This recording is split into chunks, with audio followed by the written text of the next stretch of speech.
சென்னை புறநகர் பகுதியில் ஆவடி, திருநின்றவூர், பட்டாபிராம் சுற்றுவட்டார பகுதியில் காற்றுடன் கூடிய கனமழை பெய்து வருகிறது. கூடுதல் தகவல்களை செய்தியாளர் கன்னியப்பனிடம் கேட்கலாம். கன்னியப்பன், இப்போ மிதமான மழை என்பது கனமழையாக மாற தொடங்கி இருக்கிறது. பாதிப்புகள் என்ன, விவரம் என்ன? காயத்ரி, இந்த டிடுவா புயல் காரணமாக சென்னையின் புறநகர் பகுதியான ஆவடி, திருநின்றவூர், பட்டாபிராம், அங்க இருக்கக்கூடிய மோரை, வெள்ளானூர், புத்தூர், ஆரிக்கமேடு, ஆலத்தூர் உள்ளிட்ட பாக்கம் உள்ளிட்ட பகுதிகளில் அதிகமாக மழைப்பொழிவை நம்மளால் காண முடிகிறது. குறிப்பாக காலை முதலே புறநகர் பகுதிகளில் கனமழை என்பது பெய்து வரக்கூடிய நிலையில இந்த ஆவடி மாதவரம் தொகுதிக்கு உட்பட்ட கன்னியம்மன் நகர் அந்த சுற்றுவட்டார பகுதிகளில் மழை என்பது அதிகமாக இருக்கிறது.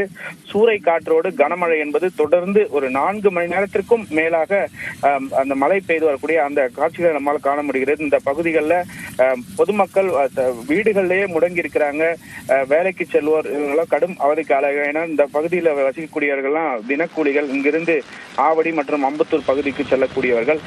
இந்த பகுதியில் தற்போது கனமழை என்பது பெய்து வருகிறது. மேலும் சென்னை புறநகர் பகுதியில் இந்த வெளிவெட்டச்சாலை பட்டாபிராம், வண்டலூர், பட்டாபிராம், செங்குன்றம் செல்லக்கூடிய வெளிவெட்டச்சாலை, அம்பத்தூர் வழியாக கள்ளிக்குப்பம், புழல் செல்லக்கூடிய வெளிவெட்டுச்சாலை, இந்த பகுதிகளிலும் கூட காற்றின் வேகம் வந்து அதிகமா இருக்கிறது. மழையும் தொடர்ந்து பெய்து வருகிறது. காயத்ரி, குறிப்பாக புறநகர் பகுதிகளில் காலை முதலே இந்த மழை பொழிவு என்பது தொடர்ந்து ஒரே நிலையாக நீடித்து வருகிறது. இதனால் தாழ்வான பகுதிகளில் மழைநீர் தேங்கி இருக்கிறது. காயத்ரி, நன்றி கன்னியப்பன், விவரங்களுக்காக.